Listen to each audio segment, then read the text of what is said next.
Spletne urice, številka 113, hvala. Predstavitev novega browserja, ki je obsolitno na IE8 IE6. Zdaj tam še čakamo, da se to zgodi v resnici, da nam je treba več delati po staro. V bistvu predavanje ima naslov zelo dolg, ampak govori o tem, da je IE8 important platform, pa v bistvu fokus je pa v bistvu na extendanju. IE8 ima malo lažje extendati, kot je bilo v prejšnji IE, tako da dam mikrofon naprej in pač napišite za vprašanja mi broka mikrofon, zato da dobite, zato se bo slišali na videu, pa podpišite se na list, zato da vem, da ste bili tukaj. Hvala. Ime je Bojan Hodnik, kaj podjetje Microsoft, kot je že rekel gospod Marko, je danes predavanje o IE8. Predavanje bo v angleščini, tako da so vprašanja, ki boste imeli zasote v angleščini. Če pa slučajno kdo angleščine ne pozna, reči, da je pa poskusil nekako prevesti to predavatelju. Z mano je v bistvu predavatelj Mario Briana iz Microsoft Headquarters iz Minha in Mario bo v bistvu danes predstavil Internet Explorer 8, njegove funkcionalnosti in pa kaj se da vse z njim narediti. Prosim, Mario, the word is yours. Okay. Hello, I was introduced already, and I just wonder, how many of you have ever been in contact in person with Microsoft? Oh, that many. And how many of you are using Microsoft products in their daily work?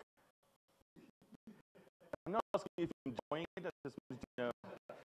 Okay, so we do, okay, and I'm over 20 years in this business. I was really amazed about the museum.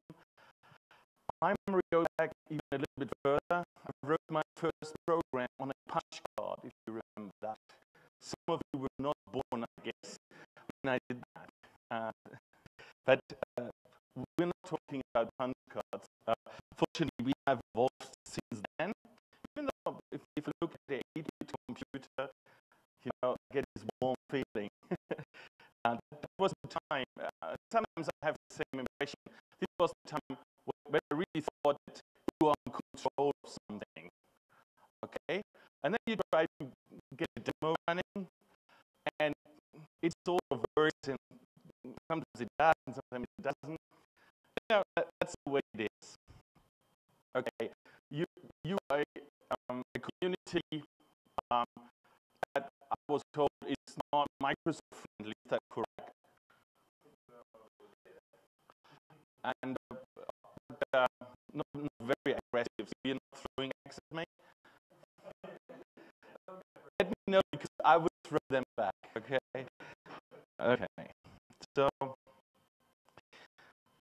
Okay, so I heard in some of your comments on this talk, someone said, oh, an Italian named guy lives in Germany, speaks English. That is strange.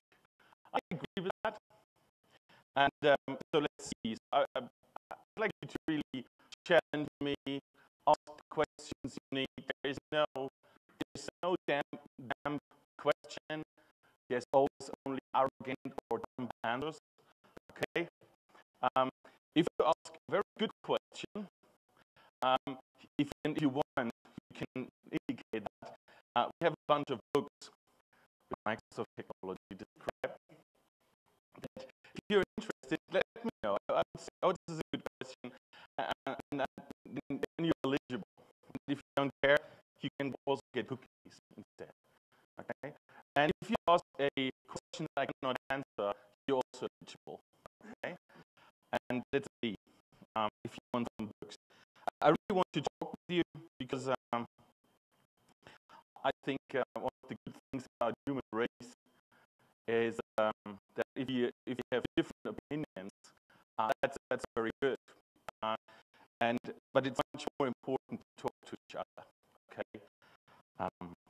like you can see with the guy called Barack Obama. You know, see the difference? Okay. When I was supposed to go here, it really had a deja vu, okay? Because as you know, Firefox is now the #1 browser in Europe, so it took over Microsoft Internet Explorer. And you know, deja vu is a fault in the matrix, and I'm working on Microsoft. There's something wrong, isn't it? And one of the things that I very, very much believe personally is one of the things that the human race is not able to do, nobody, is to predict the future. Okay? Do you know all these guys? Some no. Who do you don't know? You don't know any of them. Okay. This Oracle is funny because Oracle also is a very important role in the matrix. Okay? And he has a company called Oracle building large, scalable, very, very good databases. And many years ago, around 2000, he was predicting that PCs are dead. Okay?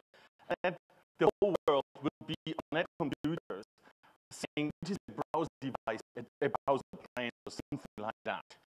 Or it's very much related to this guy, Scott McNeely. He's a good hockey player, ice hockey player, and he used to be the CEO of Sun Microsystems, an American-based company. And they were very close, and Scott McNeely at this time was saying, no, the network is the computer. And they had different reasons for doing so. They were really not very happy with the dominant market player on the PC front, which is Microsoft. And you should know this guy. You know this guy? Martin Jason. He invented the Netscape browser. Was it called Mozilla, I think? And so if I'm correct, Firefox is based on that still. And it's correct because I'm not 100% all these things. He founded a company called Netscape. He went public on Wall Street and they were washing their cars with champagne.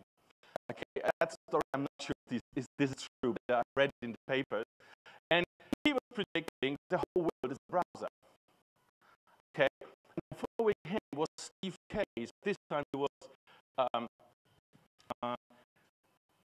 this time online services were very prominent. There was AOL, which was a big one. It was based on IE8, not on IE8, on IE something. And I wanted to actually distract or actually build an environment instead of giving the user Windows desktop. And so the try was actually build a lot of software and to send that to the user and just hide all this Windows rubbish in their mind. And at the same time, or around that time, a guy called Bill Gates was predicting that 604K of RAM is enough. Okay, we can have a look in my Process Explorer and have a look what the Explorer actually only needs. It's a little bit more than 640K. Okay. When I was writing my punch card programs, by the way, in PL1 and in assembler, we had a big iron which would roughly fit this room, and it did have 1 megabyte of RAM. Okay, the RAM was partitioned, and my program was running a partition with 300K fixed RAM. If you exceed that, you just fail. Okay. I'm not a big Linux expert, but I guess writing a program with 300K is a challenge in Linux as well, is it?